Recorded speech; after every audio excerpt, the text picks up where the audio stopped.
네, 캐시는 킹이다. 네. 아니면 또 캐시는 나무다. 아, 그러네요. 돈나무님. 오랜만에 들어옵니다, 돈나무님. 네. 예. 이제 그 나무는 네. 캐시우드가 아니고요. 우리 네. 또 한국에 우리 또 좀 이따가 뵐 것 좀 이따 같습니다. 뵙는 그분이 진짜 예. 나무다. 네, 그렇습니다. 네, 그러면은 일단 그 두 번째 순서. 음. 항상 첫 번째, 두 번째 헷갈려요. 네. 우리 또 미래에셋증권 수원 WMS 조경상 팀장님, 안녕하세요. 안녕하십니까? 안녕하세요. 네. 오늘은 몇 % 하고 가실 것 같으세요? 오늘도 다 할 것 같아요. 다 할 것 같아요. 네. 항상 준비를 너무 많이 해오셔가지고. 네. 네. 그러면 오늘 또 뭐부터 해볼까요? 아까 좀 이따 아까 전에 얘기했던 거. 네. 테슬라 얘기는 있죠? 예, 있어요. 그거 먼저 분석 있습니까? 해볼까요? 분석? 테슬라 먼저 예, 말씀드릴까요? 그건 좀 중요해요. 왜냐면은 예. 또 테슬라 네. 하고 되게 그 연관성이 많아요, 우리 조영상 팀장님이. 네. 테슬라 차를 혹시 끄십니까? 아니요. 이제 곧 살 거예요. 할 거고. 테슬라 직원분들하고도 많이 하시고. 네, 테슬라 어. 직원분들 좀 많이 알고 네. 있고요. 근데 이게 뭐 테슬라라는 기업하고 저하고 뭔가 관계가 있는 건 아니고요. 네. 우연치 않은 계기에 좀 고객이 되신 분들이 좀 많이 있습니다. 거기까지만. 예, 말씀드릴게요. 먼저 한번 테슬라에서 싫어합니다. 예, 이런 거 어제 하는 거. 하락이 심했는지 좀 같이 보면 좋을 것 같습니다. 아까 2만 대 정도 차이가 났잖아요. 2만 차이였죠. 예. 이게 그러면 예상했던 인도량에서 7%에서 8% 수준이었어요. 네. 네. 딱 그만큼 주가가 이제 빠졌네요, 빠진 거죠. 진짜. 네. 그만큼 빠진 거고. 근데 중요한 건 이제 우리가 흔히 판매량이라고 하는 부분하고 조금 이제 착오를 많이 하는 것 같아요. 그렇죠. 그러니까 생산량이 있었고요. 인도량이 있었고. 이게 딜리버리라고 해서 인도가 된 수량까지 나왔었는데 네. 결국에는 이게 뭐 오해가 있었던 거죠. 과잉 생산도 있었고 네. 아니면 판매가 안 됐다 뭐 이렇게 받아들일 수가 있는 부분들도 있고 그렇죠. 또 그러면 기관 투자자 같은 경우에는 그런 신호를 가지고 뭔가 이제 차익 거래를 할 수 있는 기회가 생기죠. 이런 혼란스러운 신호이기 때문에 이걸 가지고 수익을 볼 수 있는 네. 기회다. 그래서 어떤 이제 그런 기회 수익을 볼 수 있는 기회로 활용했었던 거로도 볼 수 있고요. 근데 이제 명확하게 해야 되는 거는 중국 공장, 상해 공장이 이제 업그레이드가 진행되고 있었잖아요. 그쵸. 그러고서 이제 9월달 들어가면서 본격적으로 생산량을 푸시를 했었기 때문에 네. 나중에는 이걸 이제 인도를 해야 되는데 합리적인 가격에서 이걸 태워서 보낼 수 있는 수단이 없었기 때문에 이 시간을 좀 끌다가 마지막에 그냥 다 밀어버린 거죠. 네. 보내버린 건데 결국에는 뭐 트럭에 실려서 가고 있거나 네. 아니면 배 위에 있거나 네. 아니면 아직도 적합한 어떤 운송 방법을 찾지를 못해서 대기하고 있거나 이런 거지 네. 과잉 생산이나 이런 부분들은 좀 아닌 것 같고 그 다음에 이 부분에 대해서 또 이제 좀 더 부정적으로 봤던 시각들 중에서는 아까 우리 부사님께서 말씀하신 대로 연말에 과연 130만 대를 맞출 수 있겠느냐 네. 그것까지 고려했을 때 보통 인도량 기준으로 보면 테슬라가 3분기보다는 4분기에 인도량 수가 떨어지기 때문에 목표했던 인도량을 다 채우지도 못할 것 같다라는 쪽까지 이제 번지면서 나왔던 부분인데 네. 명확한 부분은 작년보다 늘어난 부분이 상당히 컸다라는 그렇죠. 작년 부분하고 한 35% 네. 될 것 같아요. 그리고 지금 정도의 속도, 생산 속도라고 하면은 우리가 목표했던 생산량 수준에서 약간 그래도 어느 정도는 근접한 수치가 나오지 않겠냐 하는 분석들이 좀 많이 나오고 있어요. 그 상하이 공장 업그레이드가 완료돼서 그거를 1년 풀캡하로 돌리면 거의 100만 대. 네, 맞아요.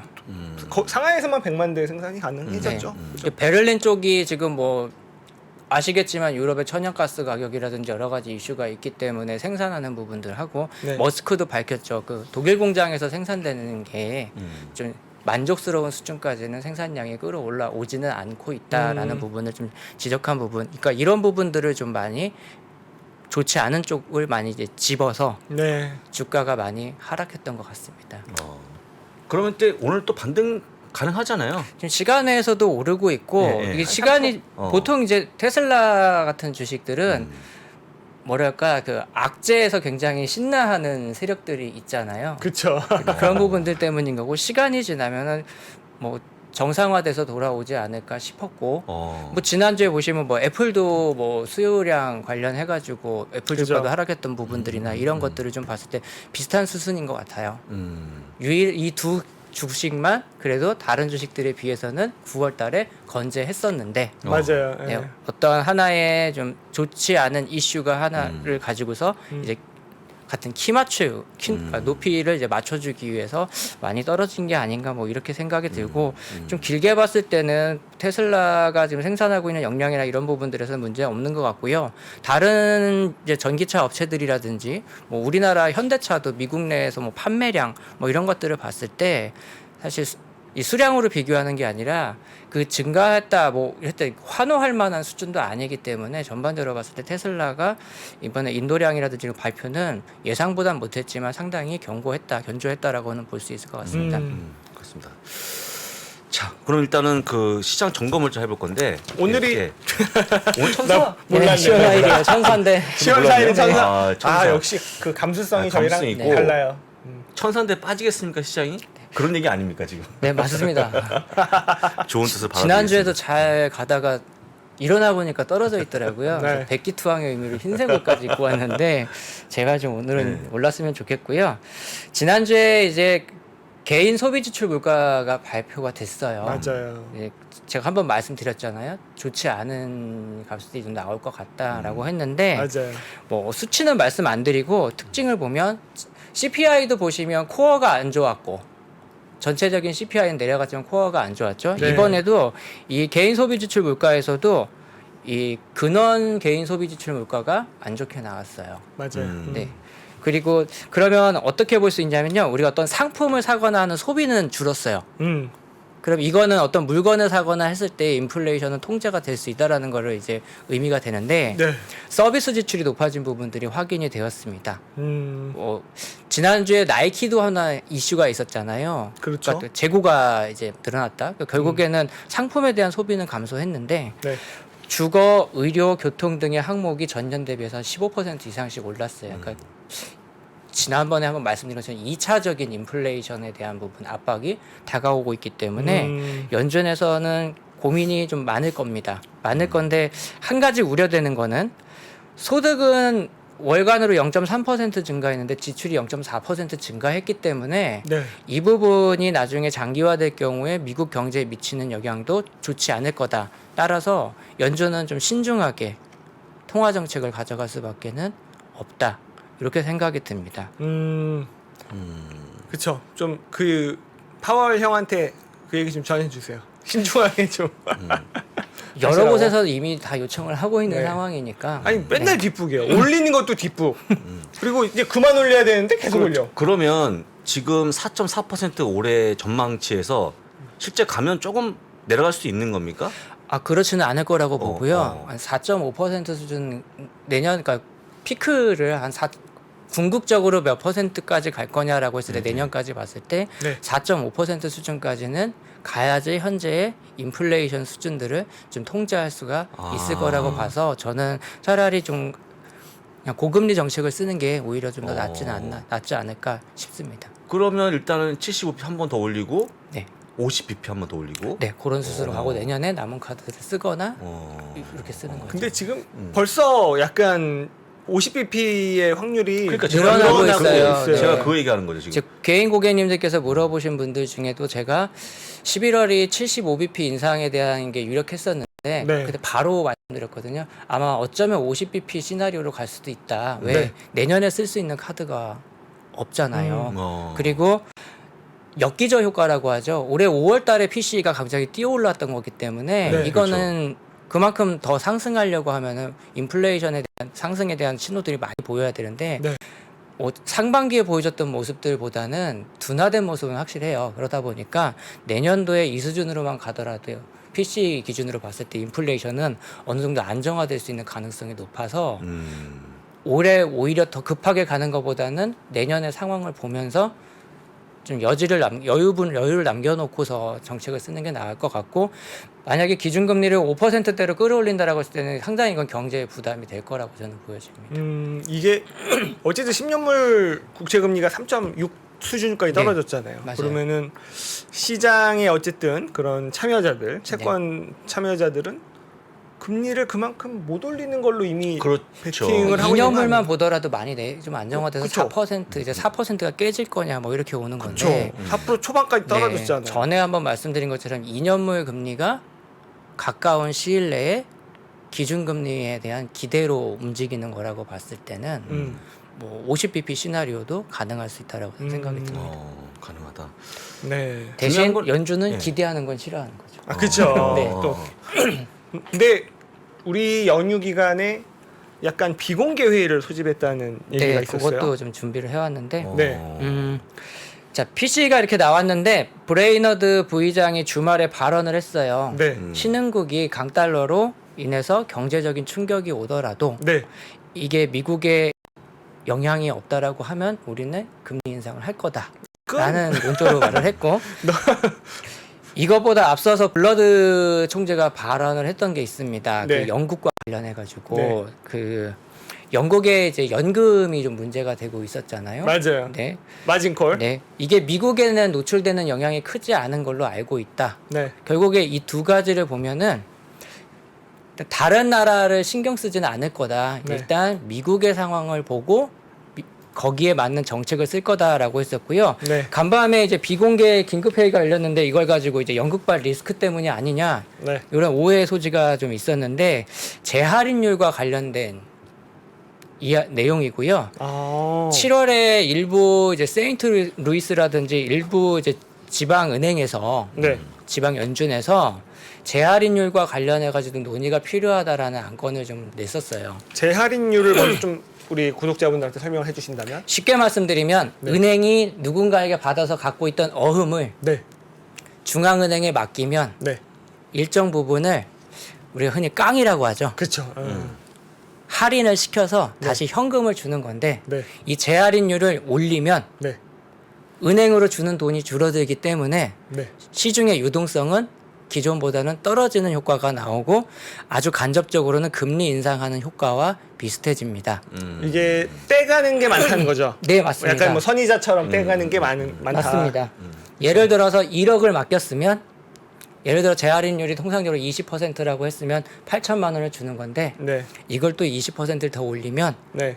6천만 원만 주는 거죠, 은행에. 네. 그럼 6천만 원만큼의 돈이 도는 거니까 기존보다는 2천만 원이 줄어드는 거니까 유동성이 줄어들죠. 그러면은 지금 재할인율을 올릴 수 있다는 논의를 한 거예요? 올리는 거에 대한 건의가 있었던 걸로 확인을 했었어요. 그러면은 비공개 회의가 그것도 더 긴축을 하겠다는. 아니 근데- 비공개면 아예 그 이런 얘기가 나오지 않아야 되는데. 7월에 건의를 했던 게 그거예요. 7월에 건의를 했던 내용이 재할인율을 좀 올려달라는 거였거든요.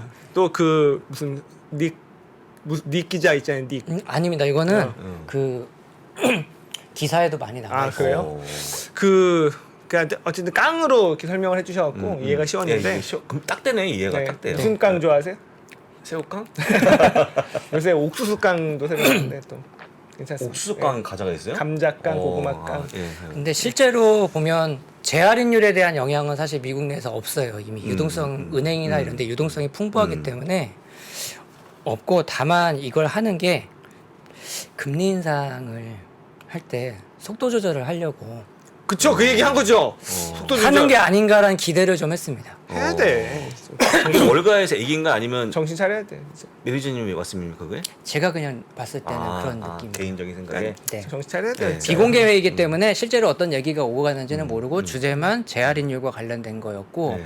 아까 영국 연금 얘기 잠깐 나왔었는데 영국발 네네. 리스크가 아니냐 오해가 있었다라는 건데 네. 뭐 쉽게 말씀드리면 영국 연금이 이제 영국 채권을 갖고 있는 거죠, 국채를. 네.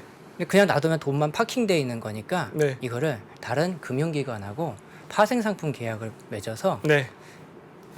이걸 가지고 담보대출을 하는 개념인 겁니다. 네. 쉽게 말씀드리면 내가 아파트가 하나 있는데 이걸 담보 잡아서 현금을 융통하는 거죠. 그쵸. 그런데 지난주에 파운드화 가치가 하락하거나 또 영국 국채 금리가 급등하면서 이 담보의 가격이 떨어진 거죠. 즉 집값이 많이 떨어진 거죠. 네. 그러면 흔히 어떻게 하냐? 빌려준 사람은 그 뭐 마진콜이죠. 돈 내놔라고 반대 요청을 매매. 하니까 팔아도 자산이 남지 않는 경우가 네. 나올 수 있는데 대표적인 게 우리 오늘 뭐 어저께 얘기 나왔던 크레딧 스위스 같은 경우가 네. 작년에 그런 투자를 했다가 대략 한 8조 원 정도를 까먹은 거였거든요. 그러니까 그런 식의 우려가 있었기 때문에 이 리스크 때문에 연준이 모인 게 아니냐, 미국에서도 금융 위기나 이런 것들은 확산될 거 아니냐 이런 이제 해석들이 좀 있긴 했지만 네. 분명한 건 그런 것보다는 재할인율과 관련된 거기 때문에 그리고 7월에 요청이 있었다라는 부분이 확인됐었기 때문에 아마 저는 통화 정책과 관련된 부분이 아닐까 이렇게 그래요. 생각이 근데 됩니다. 갑자기 긴급 비공개 회의를 할 정도 보통 그냥 긴급이란 말이 붙는 거고요. 네. 2번 정도는 음. 그 FOMC가 아니라 맞아. 연준 이사로 지정된 사람들이 모여서 할 수 있는 회의가 있어요. 사실은 정기 회의인데 네. 이제 언론에서 음. 이제 비공개 긴급이라는 공개는 타이틀을 안 되는 거니까요. 그렇죠. 왜 이사회끼리만 하는 거니까. 근데 아까도 말씀하셨듯이 이게 미국의 어쨌든 중앙은행이니까 네. 미국에 영향을 미치지 않으면 네. 본인들이 그런 신흥국가 신경 쓰지 않는 건 맞아요. 네. 근데 미국에 영향을 미친다면 네.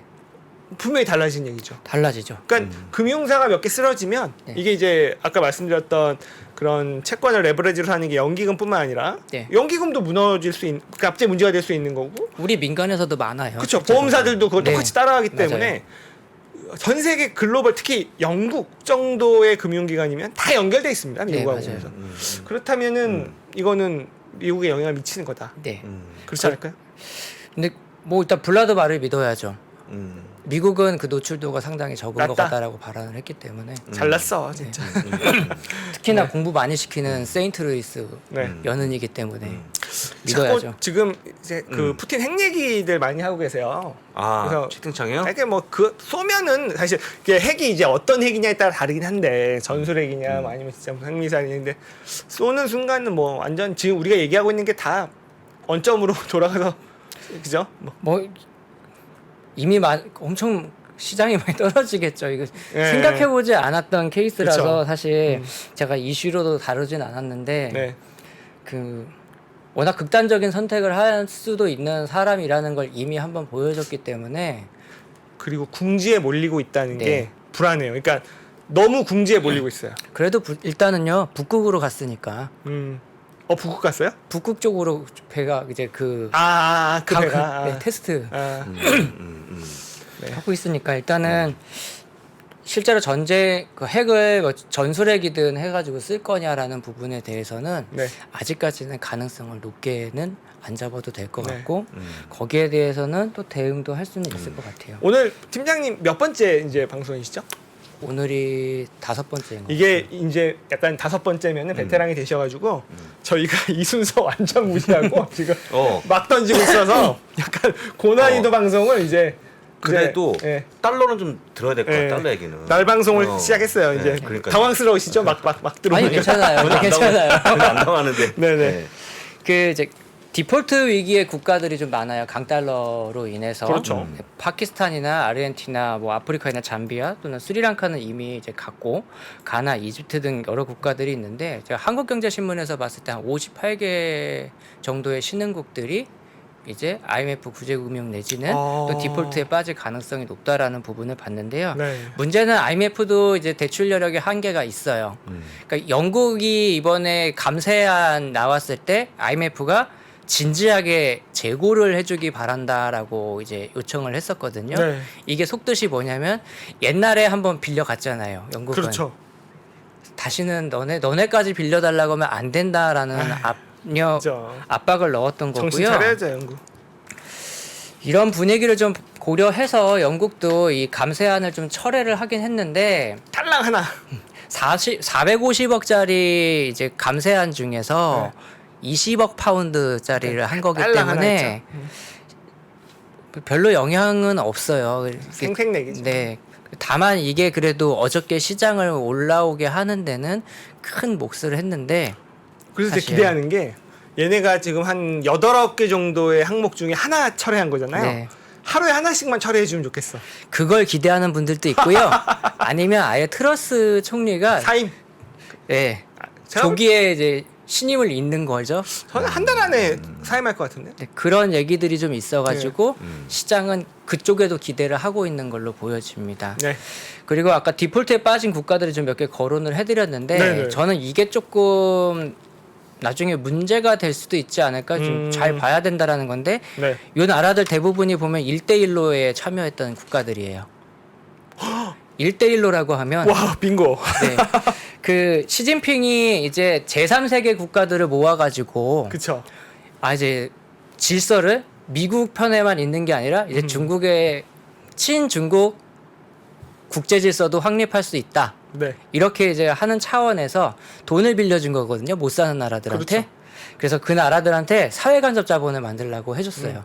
근데 실제로 보면 그럼 누가 건설하느냐? 중국 회사. 중국 건설회사들이 가서 그 건설하는 그대로 거예요. 그대로 갖고 와요. 빚만 남을. 빚만 남는 건데 이게 한 1조 달러 정도 빌려줬어요. 지금까지. 그래서 중국에서도 발표는 안 합니다. 어느 정도 상환 가능한지, 어느 정도가 회수 불가능한 금액인지 안 나오고, 더 재밌는 거는 그러면 IMF가 빌려주잖아요.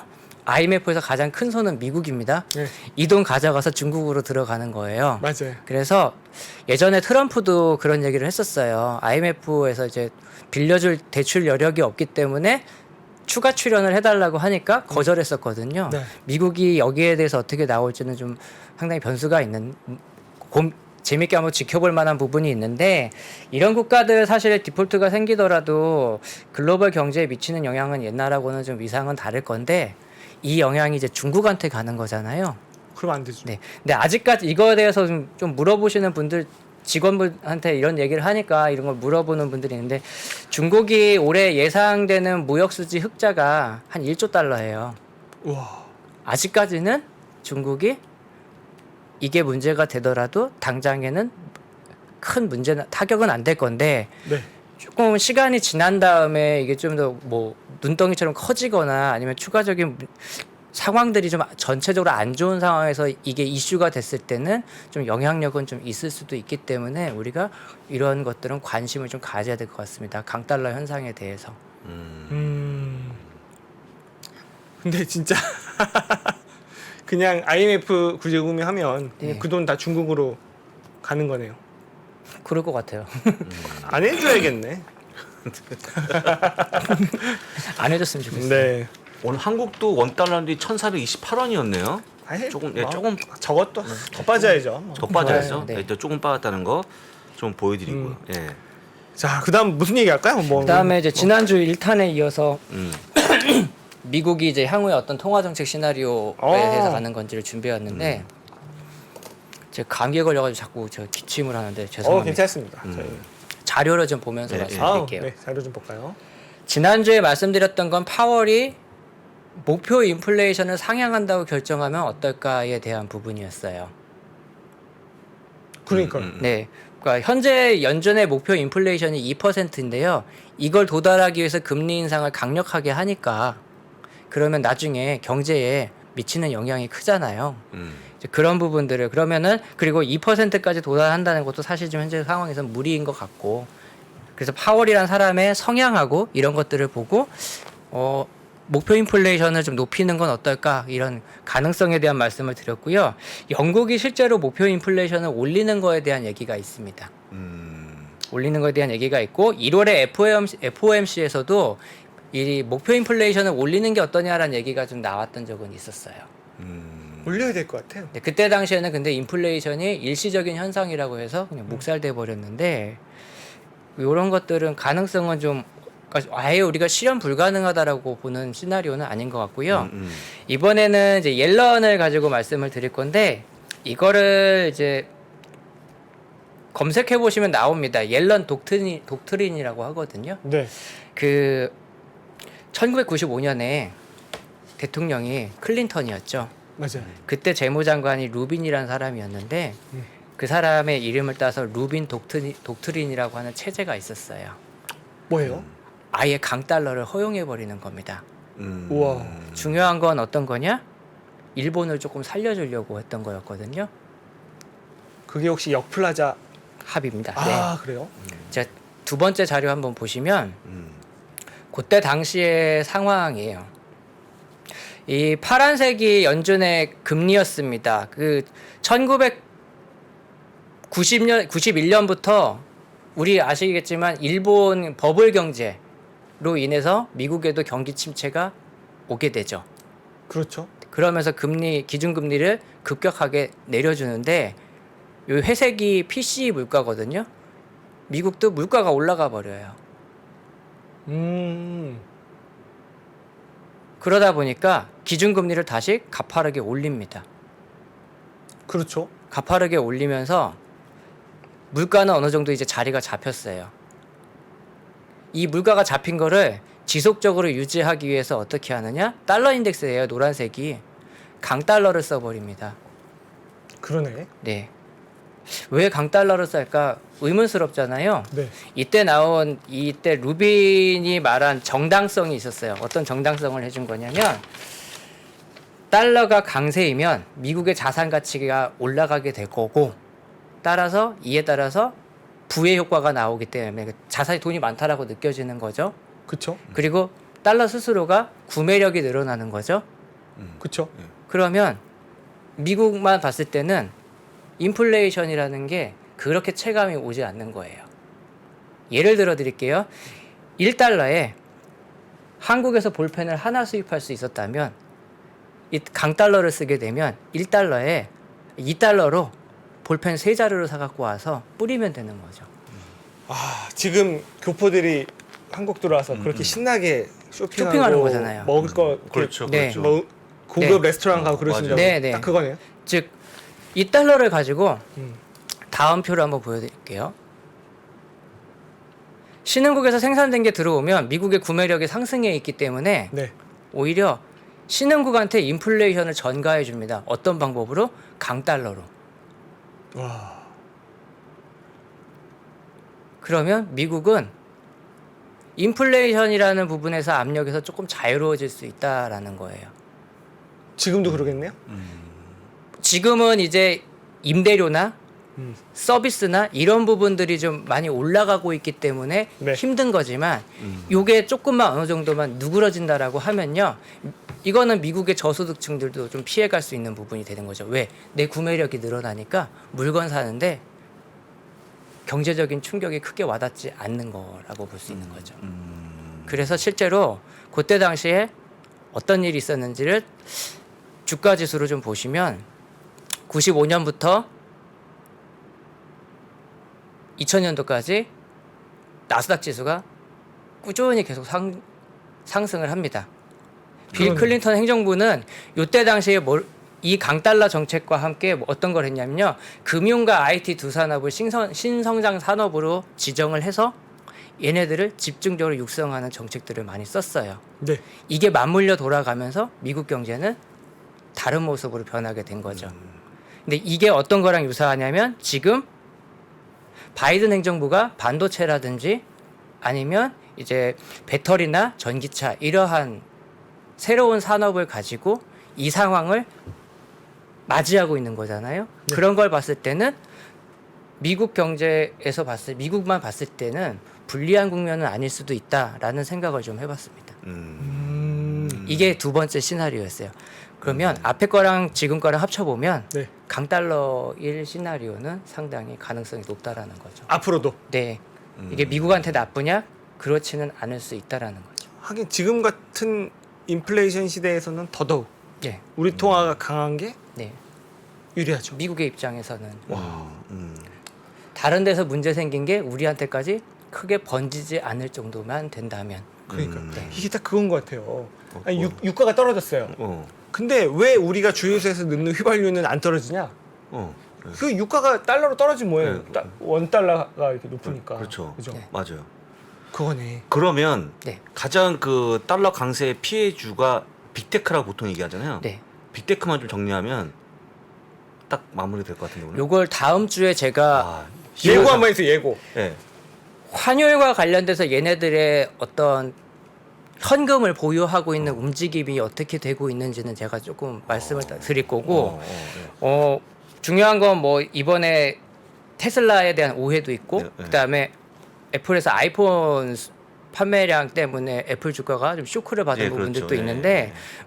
그래서 마지막으로 준비한 건 얘네들이 뭔가 기계만 파는 회사들은 아니기 때문에 미국 빅테크가 지금 어떻게 돈을 벌고 있는지 증가하고 있는 수익 부분에 대해서 좀 말씀을 드리고 네. 공통점을 말씀드린 다음에 끝내도록 하겠습니다. 예, 예. 이 준비한 표를 보시면요. 빅테크 기업들 여러 개가 있지만 저는 일단 예를 들어드리려고 이 애플, 마이크로소프트, 구글 세 개를 좀 준비해봤고요. 네. 뭐 애플 먼저 말씀드리면 우리가 아이폰 얼마 팔렸냐 이런 것들보다 서비스 수익 기준으로 좀 봤어요.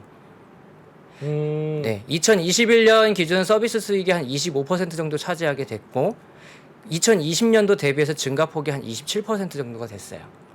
잘하네요. 네, 팀쿡이 이제 어떤 이제 실적 발표할 때 얘기했던 게 유료 구독자가 한 7억 4천만 명 정도 된다고 했거든요. 많은 겁니다. 저 같은 경우도요, 시킹 알파나 CNBC 프로나 네. 블룸버그, 월스트리트저널 요것들 다 유료거든요. 한 달에 15만 원씩 나가요. 그걸 다 봐요? 여기 있었네. 진짜 그 정말 자산가. 저거 아니요. 여기 있었네. 대단하시네. 네. 결국에 얘네들은 이러한 어떤 유료 구독을 통한 수익도 있겠지만 엔터테인먼트 뭐 애플 TV에서 혹시 빠친코 보셨는지 모르겠지만 네. 이런 부분들 그 다음에 이제 우리 핸드폰 보험 안 들고 이제 애플케어 쓰죠. 네. 그리고 페이먼트도 진출하고 있고 우리나라에도 이제 그 결국 이게 다 구독 경제거든요.